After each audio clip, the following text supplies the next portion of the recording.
J'aimerais bien pouvoir vous parler correctement des articles que j'ai écrits sur Substack, mais je suis pas très forte pour synthétiser et pas très forte pour la prise de parole. Alors, c'est vrai que la sirène comme ça paraît...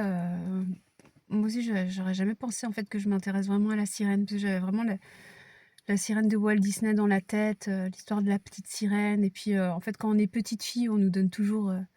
Enfin, on nous associe toujours aux licornes, aux fées et aux sirènes. Il y a quelque chose comme ça d'un peu gnangnan dans la sirène. Et puis, il s'est avéré qu'en fait, j'ai des églises romanes. Je suis vraiment dans une région de France où il y a énormément d'églises romanes. Et il y a des sirènes de partout.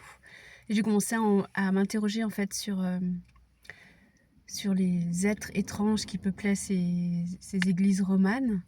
Et quand j'ai voulu chercher des choses sur la sirène, je tombais que sur le fait que elle symbolise la séduction, elle symbolise l'ego trip, parce qu'en fait, elle tient souvent dans les mains un miroir et un peigne.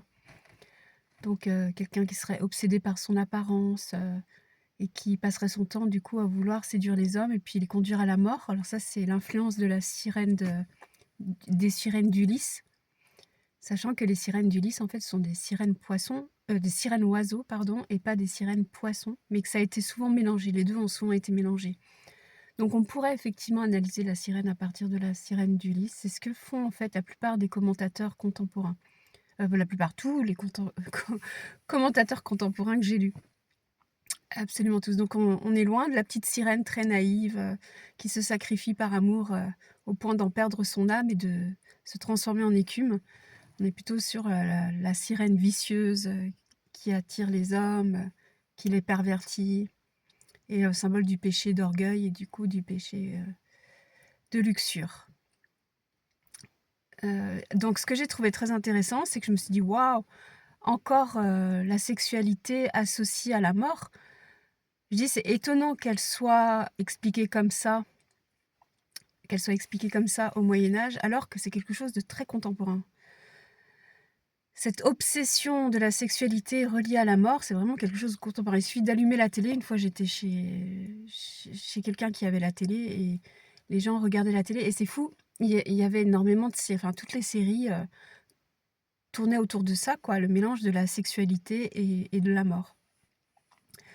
Donc j'ai commencé par me dire que cette analyse, elle était potentiellement un peu tordue, que ça ressemblait plus à de la mauvaise, psychanalyse freudienne finalement que de l'analyse vraiment d'une culture autre. Parce qu'il faut savoir que durant cette époque particulière de l'art roman entre le XIe et le XIIIe siècle, en fait, en réalité, on n'y comprend pas grand-chose parce que c'est pratiquement comme arriver chez un peuple qui est très différent de soi et de pas comprendre ce qui se passe.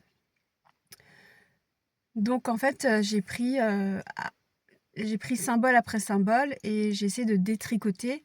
Donc par exemple, j'ai essayé de voir comment les femmes, celles qui écrivaient, parce qu'il y en avait qui écrivaient entre le XIe et le XIIIe siècle, il y avait des femmes médecins en Italie, Hildegarde de Bingen, voilà, comment ces femmes-là considéraient le corps, et c'était vraiment différent de la manière de percevoir le corps de la clergie. Et quel est le symbole, par exemple, du miroir et du peigne dans cette société.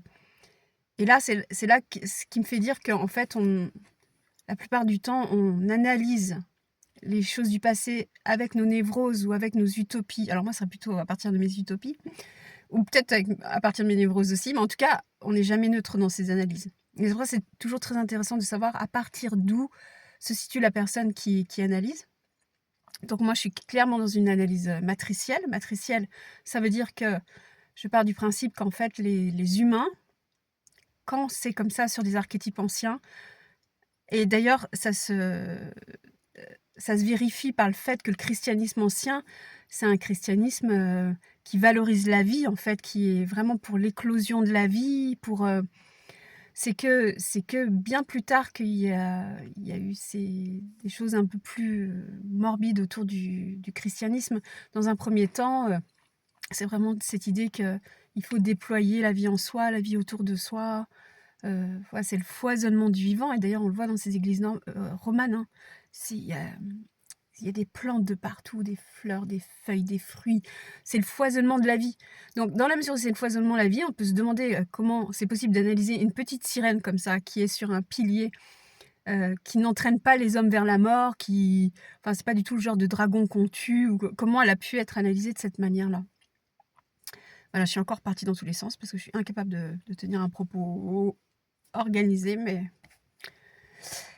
voilà. Du coup, j'ai pris, les symboles qui sont associés à la sirène, je vais arrêter de l'appeler la petite sirène. Donc l'instrument de musique, la sirène à 2 queues, le miroir, le peigne et j'ai analysé tout ça sous mon angle utopique, certes, mais en me basant, en fait, sur comment potentiellement les femmes se considéraient, à cette période donnée de l'histoire.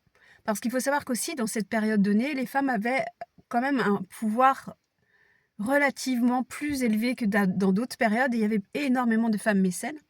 Et d'ailleurs, les chercheurs, les historiens aussi le disent, c'est une période où les manières de fonctionner barbares est revenue, donc en fait avec les lignées matricielles et que les clercs, en fait, ils n'avaient pas d'autre choix que donc on va partir du principe que c'est la clergie qui décide de ce qu'il y a dans les églises, mais en fait, ils n'avaient pas d'autre choix que de faire avec le local. C'était impossible puisque du coup, c'était les seigneurs locaux qui avaient de l'argent et les seigneurs locaux, ben, voilà, entre le XIe et le XIIIe siècle, c'est vraiment la résurgence de l'âme barbare, on va appeler cette âme, spécifique qui est en dehors de l'âme vraiment gréco-romaine. Donc c'est l'âme barbare, on la trouve en Afrique du Nord, on la trouve, en Europe. Ça c'est vraiment une culture très différente de la culture gréco-romaine et souvent on dit que en fait, le patriarcat arrivait avec la pensée judéo-chrétienne. Ça aussi je m'insurge un peu là-dessus.